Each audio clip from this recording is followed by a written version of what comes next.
여러분 안녕하십니까? CJB 8시 뉴스입니다. 577돌 한글날을 맞아 청주 공예비엔날레에서는 한글을 접목한 패션 디자이너로 유명한 이상봉 씨의 이야기장이 펼쳐졌습니다. 오늘 행사는 방송인 홍석천의 사회로 이상봉 디자이너의 작업 세계와 작품들, 한글에 대한 사랑에 대해 관람객과 대화를 나눴고 한글 작품 작은 패션쇼도 열렸습니다. 아울러 문화제조창 동부창고 야외광장에서는 우리말 맞춤법 겨루기도 진행됐습니다. 청주 성안길 소나무길에서는 문화사랑 모임과 충북대 국어문화원 주최로 군민정음, 독립선언선 쓰기 등을 통해 한글날을 기렸습니다. 내일 정부 세종청사에서 열리는 행정안전부 국정감사에 김영환 지사와 이범석 청주시장이 일반 증인으로 출석합니다. 국회 행정안전위원회는 내일 국감에서 오송궁평 2지하차도 참사 당시 재난안전 매뉴얼이 제대로 작동했는지에 대해 집중 추궁할 것으로 예상됩니다. 이 자리에는 이상래 전 행정중심 복합도시 건설청장과 당시 미호천 제방공사 감리단장 등도 출석합니다. 또 오늘 13일 국회에서 열리는 소방청에 대한 국감에서도 오송 지하차도 참사 문제가 거론될 것으로 보입니다. 지난해 시장이 바뀌면서 중단됐던 청주 성안길 중앙공원 역사공원화 사업이 곧 재개될 것으로 보입니다. 옛 KT 건물과 부지 매입 비용에 대한 논의가 급진전되면서 당초 청주시가 제시한 300억 원을 조금 웃도는 선에서 타협점을 찾을 것으로 예상됩니다. 홍우표 기자입니다. 감정가 430억 원 이상은 받아야겠다. 300억 원 이상은 절대로 못 준다. 대상 물건은 현재 청주시의회가 임대에 임시청사로 쓰고 있는 성안길 옛 KT 건물입니다. 매입 비용을 놓고 줄다리기를 벌이던 청주시와 소유주 측이 합의점을 찾아가고 있는 것으로 알려졌습니다. 이 땅에 대한 4차례의 공매 절차가 모두 유찰되면서 감정가보다 한참 아래에서 낙찰될 가능성이 커진 데다 청주시로서도 중앙공원 역사공원화 사업은 구도심 활성화를 위해 꼭 필요하다는 공감대가 형성돼 있기 때문입니다. 현재로선 구체적인 매입 비용이 정해지지 않았지만 청주시가 최후 통첩했던 310억 원 안팎에서 가격 협상이 마무리될 전망입니다. 청주시는 기금으로 이미 300억 원을 확보해 놓은 상태입니다. 의회 측도 본 예산이나 추경을 통해 추가 예산을 확보하는 데 긍정적인 신호를 내고 있습니다. 올해 안에 협상이 매듭만 지어진다면 오는 2028년쯤에는 청년각과 중앙공원 일대를 아우르는 역사공원화 사업이 본격화될 전망입니다. 그동안 KT 소유주 측과 물밑 접촉을 통해서 적정 매입가격에 대한 논의를 계속 진행해 왔고 또 어느 정도 가시적인 성과가 있어서 집행부에서도 꽤 긍정적 입장에서 접근하고 있는 것으로 알고 있습니다. 옛 KT 건물과 부지 매입이 성사되면 250억 원가량으로 추정되는 인근 우체국 건물을 추가로 매입하고 현 임시청사 앞 도로 폐쇄를 통해 중앙공원과 청년각 일대를 잇는 대단위 공원이 청주에 만들어지는 게 현실화될 것으로 보입니다. CJB 홍우표입니다.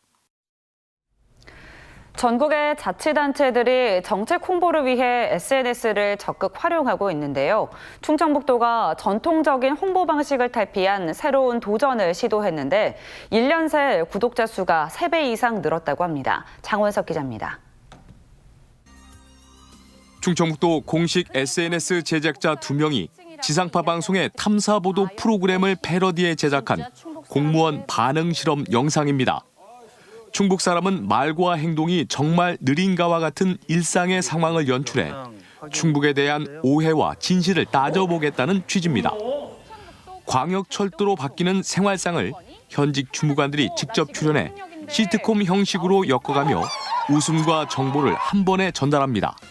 못난이 김치를 할 때는 홈쇼핑이 하면 어울리겠다. 그리고 또 의료비 후불제 같은 경우에는 보험 광고를 패러디하면 재밌지 않을까 이런 식으로 해가지고 그 정책의 성격이나 이야기에 맞게 이런 제작 전략으로 인해 충청북도 공식 SNS 홍보 채널의 구독자 수는 7만 명을 돌파하며 1년 새 3.5배의 성장세를 기록하고 있습니다.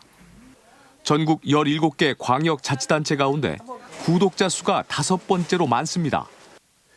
65세 이상이 가장 높은 시청률을 보이고 있고 MZ세대를 포함한 전 연령대에 걸쳐 고른 시청률 분포를 나타내고 있는 것이 강점입니다. 지역별 시청 분포도 충북이 15%, 비충북이 85%로 전국적으로 고른 분포를 보여 SNS 채널 발전 가능성도 높아졌습니다. 코믹하게 관광 명소와 먹거리, 맛집 등을 소개한 1분인의 쇼폼과 다양한 문화 행사의 실시간 방송 등 올해만 600만 뷰를 기록하고 있습니다.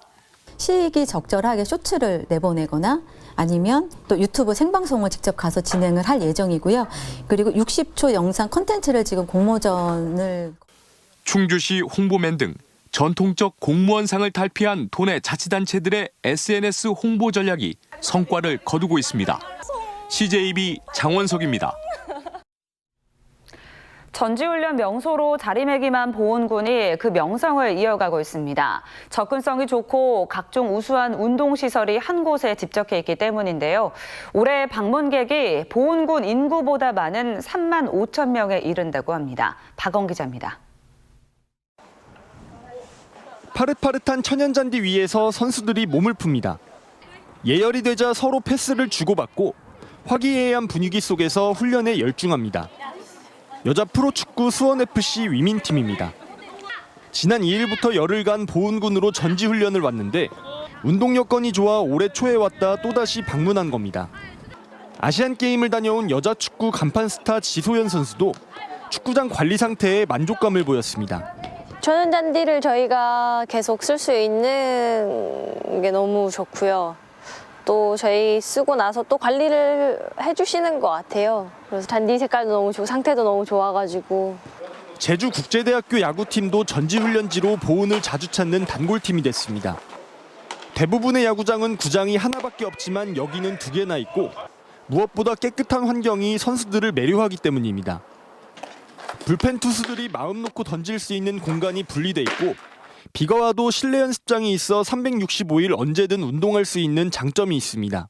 실내 연습장도 다른 데에 비해 훨씬 쓰기 좋고 규격이 커서 좋은 것 같습니다. 다른 데 가면 한 군데밖에 없는데 여기는 2군데씩 있어서 투수, 야수 나눠서 훈련하기도 좋은 것 같습니다. 널찍한 체력 단련실과 물리치료 지원도 보훈군이 전지훈련하기 좋다고 입소문이 나는데 한몫하고 있습니다. 각종 체육 인프라가 한 곳에 집착해 있어 다시 찾고 싶은 스포츠 메카로 자리매김하고 있습니다. 더 많은 전지훈련팀이 보훈군을 방문할 수 있도록 최선을 다하겠습니다. 지난해에는 3만 6천 명, 올해는 지난달까지 3만 5천 명 넘는 인원이 전지훈련으로 보훈을 방문했습니다. 보훈군은 대관료를 안 받는 대신 선수들이 지역 내에서 숙박과 식사를 하도록 유도해 전지훈련의 경제적 효과를 극대화한다는 전략입니다. CJB 박원입니다. MZ세대의 취업 조건 1순위는 월급이나 정년 보장이 아닌 일과 삶의 균형을 찾는 워라밸이라는 설문조사가 있었는데요. 청주의 한 작은 농업회사가 즐거운 직장 문화와 여가 생활을 통해 중소기업의 가장 큰 고충인 인력난을 해소하고 있다고 합니다. 이태영 기자입니다. 직접 사육한 곤충의 애벌레로 반려동물과 가축의 사료를 만드는 청주의 한 농업회사 법인입니다.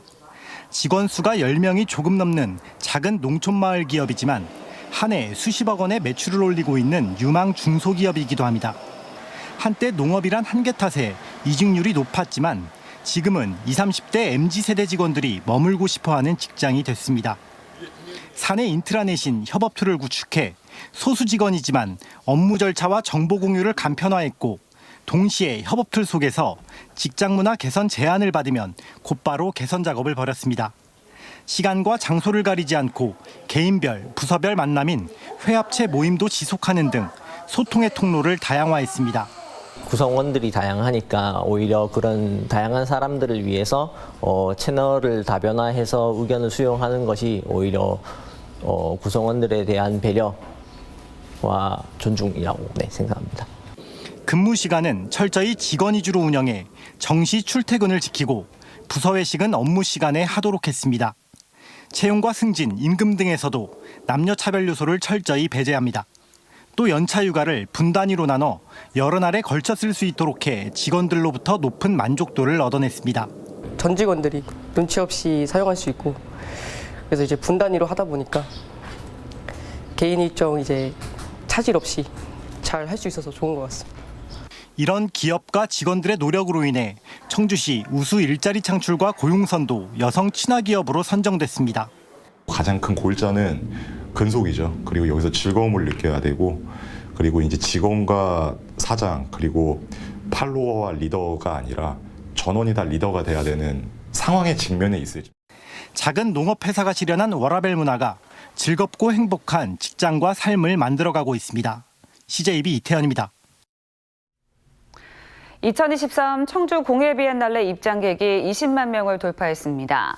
20만 번째 입장객은 청주시 산남동에 거주하는 68살 진순옥 씨로 3대 9명의 가족이 전시장을 찾았다가 소반과 주병 세트 등 20만 원 상당의 공예품을 받는 행운이 찾아왔습니다.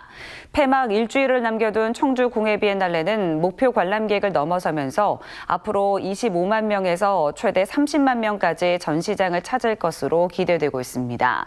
한편 조직위는 관람객이 25만 명을 넘어서면 치킨 50마리를, 30만 명을 넘어서면 치킨 100마리를 선착순으로 증정합니다.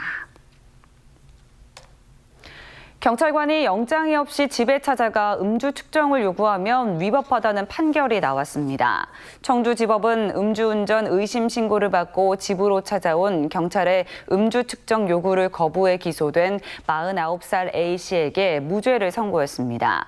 법원은 영장이나 허락 없이 자택에 들어가 음주 측정을 요구한 것은 위법하기 때문에 불응죄가 성립되지 않는다며 피고인이 이미 운전을 마치고 집에 들어가 샤워를 하고 있었기 때문에 현행범에 해당되지도 않는다고 판결 이유를 밝혔습니다.